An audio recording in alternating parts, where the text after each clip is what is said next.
Good morning, good afternoon, good evening, wherever you are, whatever you're doing, and welcome to another episode of the Daily Red for Anfield Index. It is Sunday, the 29th of June. It is one day until the football financial year closes for the Premier League, isn't it? It's always up to the 30th of June for that sneaky FFP, PSR account thing, whatever you want to call it. So we'll see, and we'll reference that in today's show. There's quite a lot of talk around outgoings. There's three heroes we've got to talk about as well. There's plenty going on for the Reds at the moment off the field, isn't there? I'm your normal host, Dave Davis, coming to you from a freaking balmy Edinburgh. The sun is shining. I've got the blinds down to do this show. And even this morning, did the normal park run with the wee man. So that was hell in the heat. Cut the grass already for the missus. I'm sure she'll correct me on it and where I've missed later. But what a man, eh? All this, I'm bringing the latest news to you for everything Red related. And there is a lot going on. It does feel that almost this week will be a pivotal week in terms of the sales, trying to move players out, and a bit of emphasis on the trying word because we're going to look at a few of the headlines and balancing the books, trying to get the players we want in, to be honest. It's a bit of a funny one at the moment, but there's plenty to go through. So if I cast my eye, ladies and gents, over the AI screen there, the website, I mean, we've got to talk about Darwin, Nunez, a couple of the young heroes, other things coming up, Jarell Kwanzaa in the mix, another one of the young heroes, various stories to go through. Now, the first one, I almost didn't have time to do it yesterday, but it does affect Liverpool. It does affect the entire Premier League. So I kind of wanted to save it to today, just in case you're thinking, hold on, I read this on sort of Saturday morning. But from The Athletic there, you may well have seen this. The Premier League TV's coverage is now going to include three major changes: dressing room access and interviews with subs. I don't really know where to start from this, but look at the nature of what The Athletic have written. In order to keep pace with their US counterparts, and make no mistake, this is what it's about, almost changing things, keeping it more in line with American sports. And that's not being derogatory towards any American listeners, but the majority of the Premier League owners are American, as we know now. So is that influence going to come through?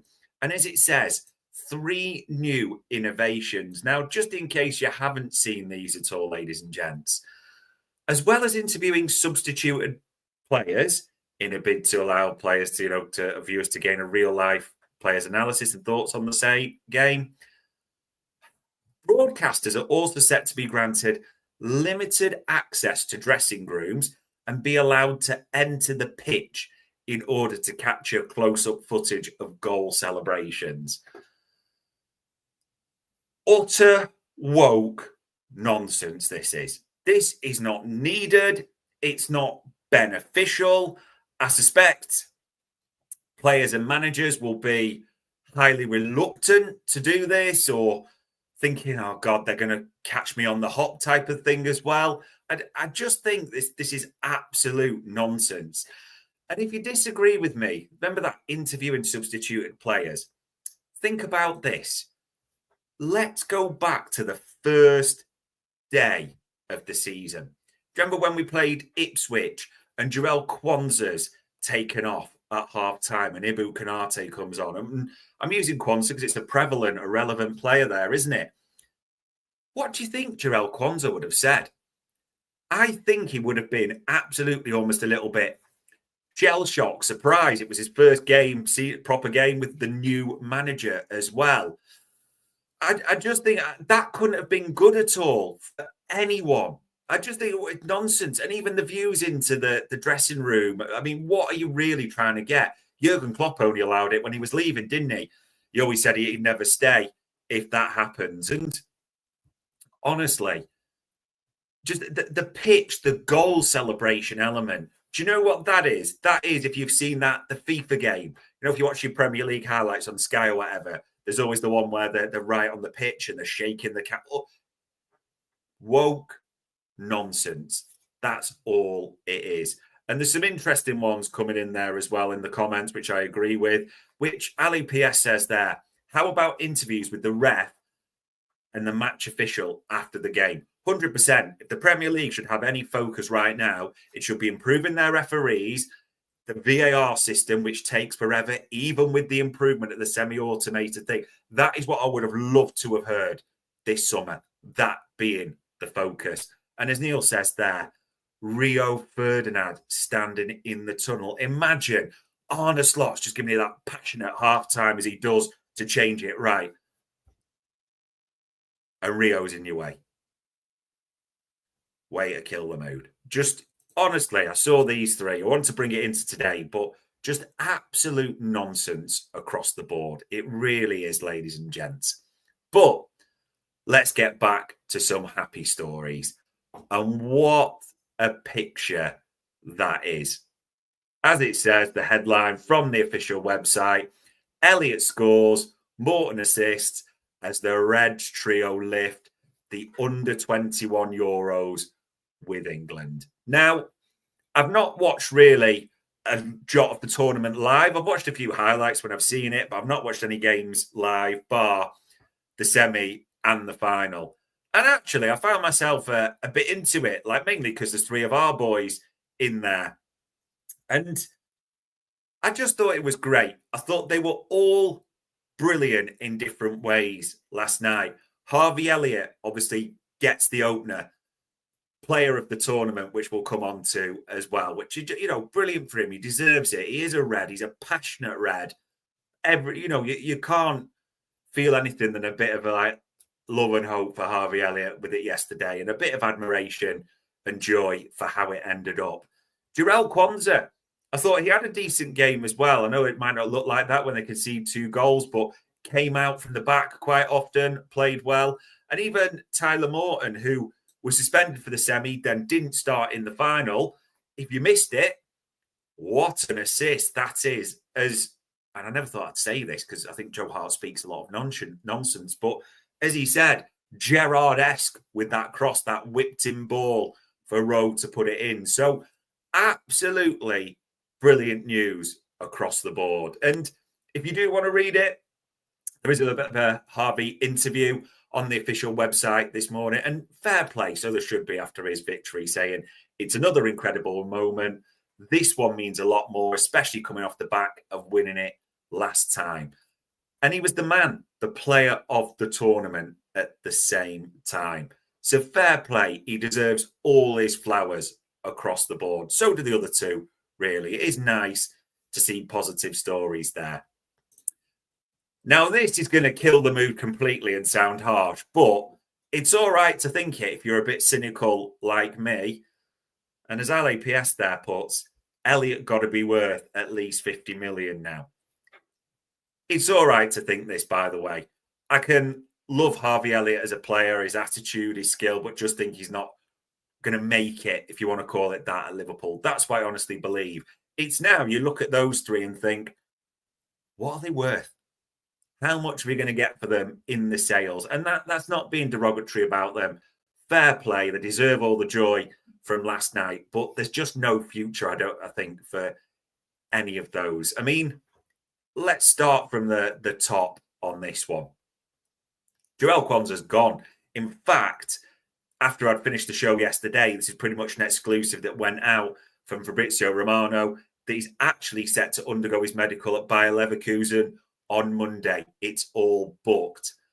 Which is funny because I don't know if you saw the photos, and Harvey Elliott put a few up on his Insta as well.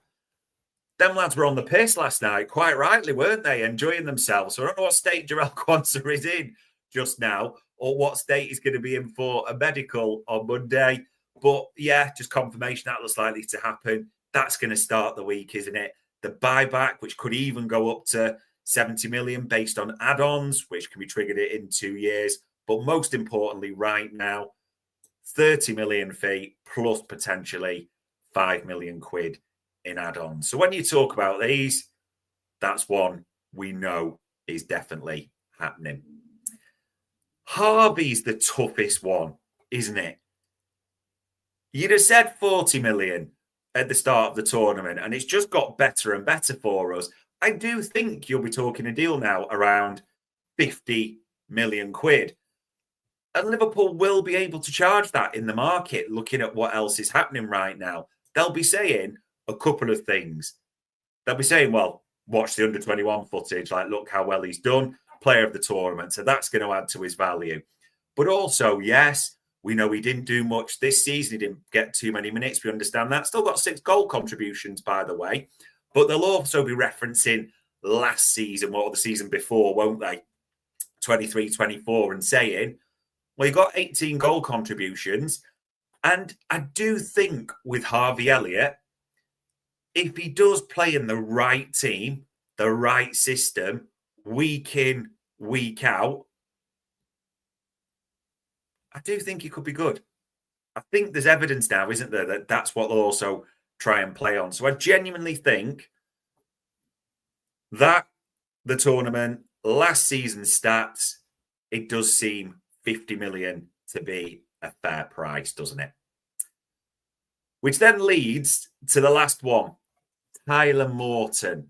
Now, obviously, we turned those bids down from German clubs. And, I mean, you could easily have forgot about this. But in January, end of January window, so February this year, we did turn down that bid. As Paul Joyce tweeted at the time, a fee significantly above 10 million, depending on bonuses and add-ons, was turned down from Middlesbrough. Now, there's a bit of uncertainty, and I saw a story on this morning and I don't know if this is true. I've not had it verified. Maybe people in the chat panel will be able to help me, that Tyler Morton only has a year left to go on his deal. If that is the case, 10 million seems quite reasonable. I'd be quite happy to get that and move on. If it isn't the case and Tyler Morton's got longer on his deal, I think you're pushing for 15 million or so. So I'll let you do the maths. I'll let you decide there. But for me personally, I think somewhere around the 50 million mark, reasonable for Elliott. It looks like it's going to be a £35 million package for Jarell Quansah. And maybe 10, and I don't know how long's left on his deal. Maybe you can get a bit more now because of the curl ball, who knows? But if it's a year, 10, 15, maybe. We'll see. But great night for them all.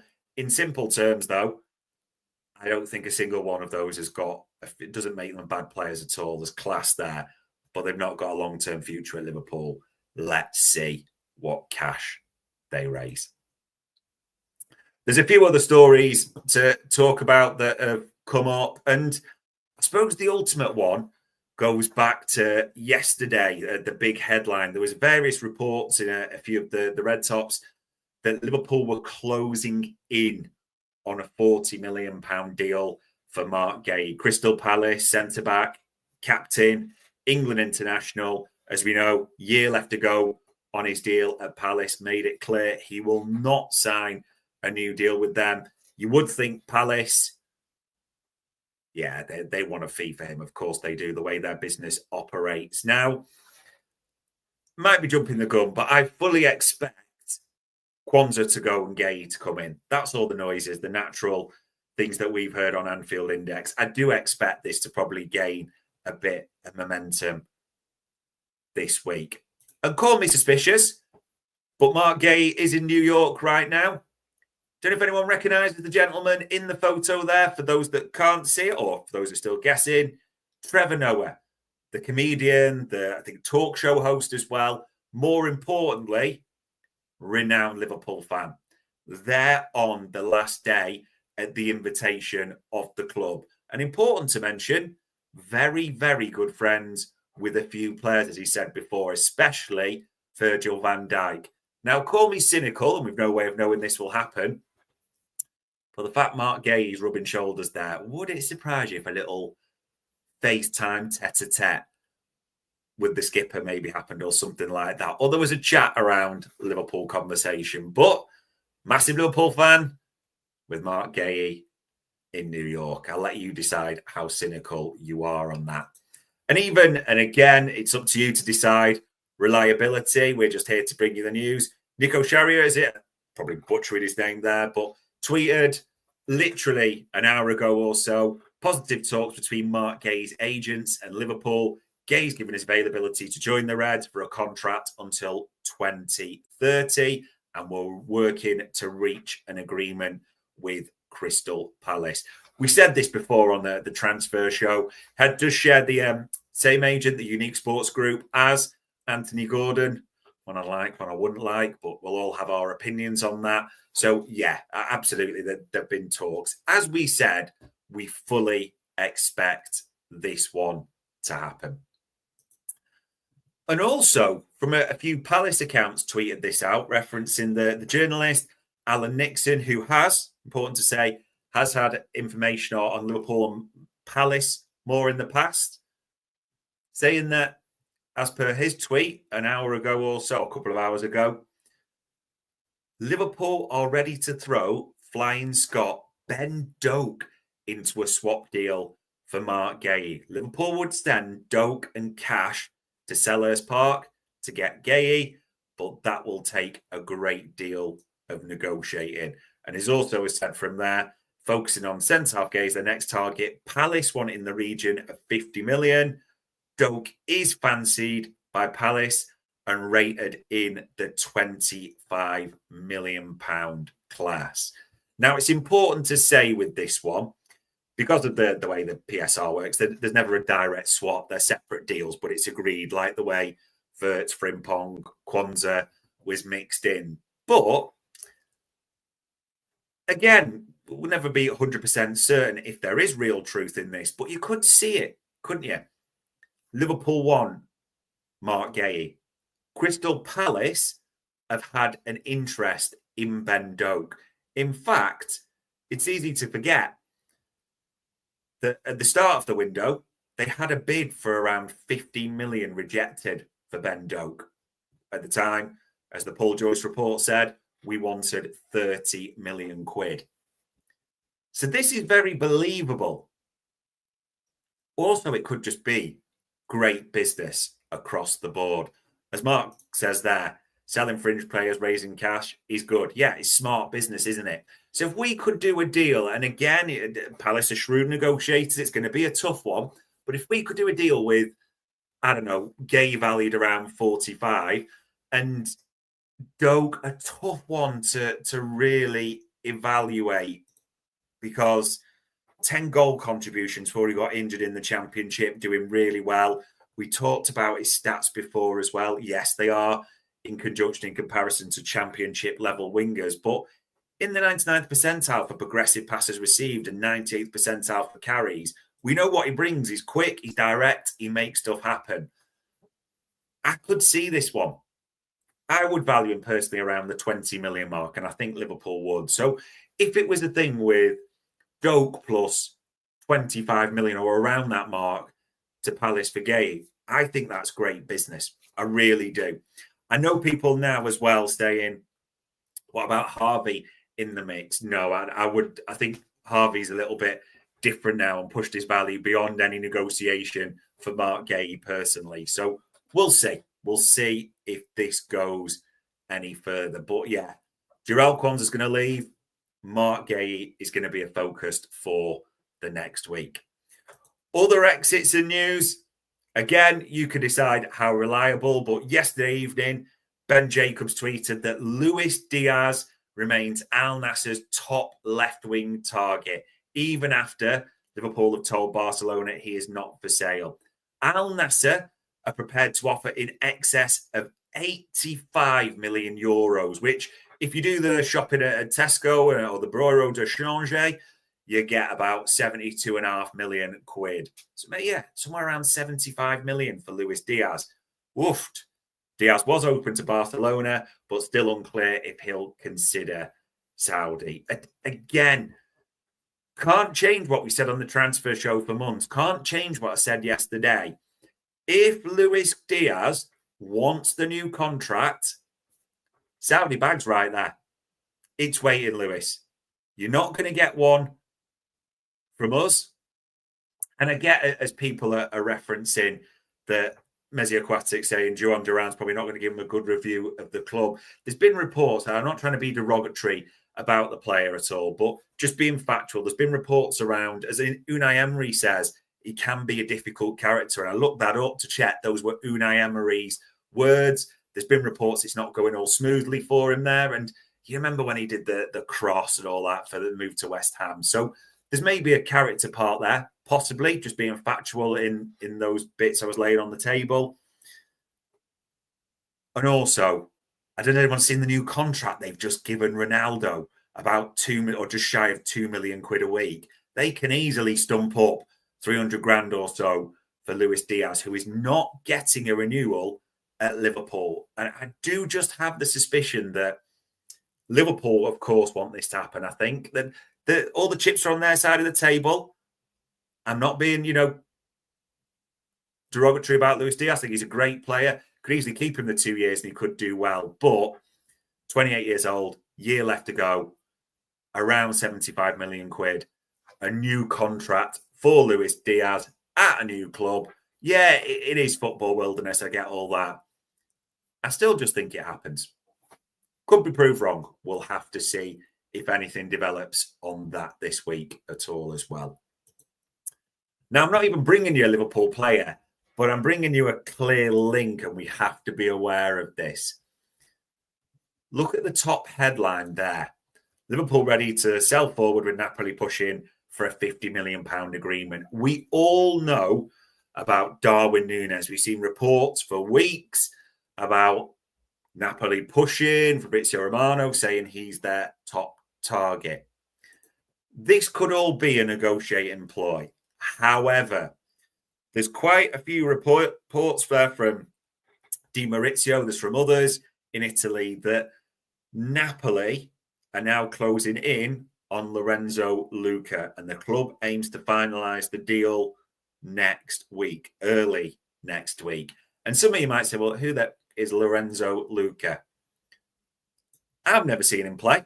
Can't lie to you on that. However, he's a 24-year-old Italian international with 5 caps. And in Serie A last season, he got 12 goals and 2 assists. In other words, he's a centre forward. He's a striker. Now, if there is any seriousness to this, I know they've got that Kavicha cash and they've just won the title, but there's absolutely no chance Napoli are going to allow on their books Lukaku, Luca, and Nunez. So in simple terms for me, if there is any real truth to this, the Darwin move's dead. Or, it's Napoli moving on because we won't lower that asking price. And, they might be lowballing, as people have speculated, and not getting anywhere near it. However, it is just something to keep an eye on, because we had reports on Thursday in the UK press finally, didn't we, from the Telegraph and others, saying that a bid from Napoli is expected. So this could just be Di Maurizio talking pish, couldn't it? But if there is any reality in this, it might be a case of next, or touting out the boy from Uruguay as well. And people say Luca, not the best of players and all this, World Cup, yeah, all that goes into the mix. To be honest, all I care about is getting Darwin off the books for the best price possible. And I know people are going to jump in with his book value is only, I think, 21 million. I don't really care. We know how much we spent on him. We need to get him off the books. We've got to move on. We've got to get the best price possible. Probably, as Keegan says there, and I agree to an extent, we're probably going to take the hit on Darwin. We can't keep him around for next season. We'll see if anything develops for Napoli that way. Another news, and again, a club that probably links the knock-on effect to us. The LFC have intensified talks to advance on João Pedro, as was tweeted this morning by Fabrizio Romano. The focus with the deal after they've got Bino Gittins. This is the big bit. Newcastle have had 2 proposals rejected by Brighton, but there's reports yesterday that Pedro himself had rejected Brighton. See, why am I talking about this? You know why I'm talking about this. Because of the link to a certain Swedish striker who will be 26 this season, playing up front for Newcastle, who knows we've got interest in him, who is evaluating his options. And I'm sure there's about to be Newcastle fans calling me all sorts in the chat panel. But it is another factor in this whole saga that's dragging on, because if it is true that Pedro is going to go to Chelsea and has turned down Newcastle, not that both have to be true, but if he could go to Chelsea, it's not looking good for Newcastle at the moment, isn't it? They're trying to do deals, or they were trying to do deals for Pedro, James Trafford, the goalkeeper, and Alanga, the winger at Forest. Now, they've already been turned down this summer by Kuda and Mbeumo. And if they got turned down by Pedro, and that is true, or he moves to, how many striker targets do they have? So this goes one of two ways for me, and I can't make my mind up at all. Some will say this is bad, as in if they don't get Pedro, there's not a replacement, they're going to go entrenched, because it had that feeling for some, and I get this of, well, they were going to sign Pedro, they were going to sign Alanga, they were going to finally have to cough up and spend all their 150 million on Trafford as well. Hence, you know, they've got someone in mind, and then Isak would have been potentially the sale, which hasn't been dismissed by either parties. There's that camp, and I understand that, saying it's bad news. I've also understood the argument a little bit of, what is Isak starting to think? Isak must be looking at the business to say, okay, I'm probably going to stay here, the Champions League, you know, I'm the big name striker, but we can't land anyone. Newcastle, we can't land Mbeumo, we can't land Kuda. It looks like we're not going to land Pedro. What message is that sending out to Alexander Isak, especially if, as per the stories yesterday, he's having these quiet, unofficial talks with Eddie Howe tomorrow, or sorry, this coming week? I bet he's got a few questions about who we're signing or not signing. I'm a bit torn on this. I do have a concern that they are going to dig their talons in even further and say, no, we just can't afford to lose you whatsoever. Because people say, well, they couldn't take the cash to bid more, but it's great having 300 million in your pocket, but if you can't get any of your targets, yeah, I don't know. As Mr. 365 Boy says there, Newcastle are struggling to sign a striker. Can't we palm them off Nunez? Yeah, and we know, we said it on the transfer show before, they've got interest in Jota, but I just don't see it. All I'm hoping, and it is a hope, it's not a belief, it's a hope, that Isak is looking at all this, especially if Pedro does go to Chelsea and starts going, nah, I want to get out of here. And maybe agitates further, which isn't honourable, isn't right. Do I give a shit? I think you know the answer there. But yeah, a lot of it's linking to other players. So we'll see if anything's going to happen around João Pedro. We'll see. Didn't think I've mentioned this name again. If anything's going to be happen around Lorenzo Luca, because it's going to have knock-on effects for us, isn't it? So those are the big transfer stories there. In terms of AI content for you people, this isn't actually AI content, but found this morning. It was just a good watch. It's absolutely brilliant. So it's the Red Machine Wataru Endo podcast, episode 7. You can see it on the screen there. It's inspired by Kodansha, I think it's pronounced. Could be getting that wrong. A great watch, ladies and gents. It's only 25 minutes or so, but it's got Liverpool fans. It's his season so far. There's some brilliant stuff in there. His chant, all things about he's seen it. So, yeah, well worth a watch, a listen there. In terms of AI content as well, even in the last 24 hours for you, we had Gags and Grizz talking about Kirkes and Woodman, talking about the Canate situation, even the strikers, and saying break the bank for a top wad, which does feel like it's going to be the story of this part of the window. Because I think there's almost 3 bits to go here. I think Act 1 was shit everyone up.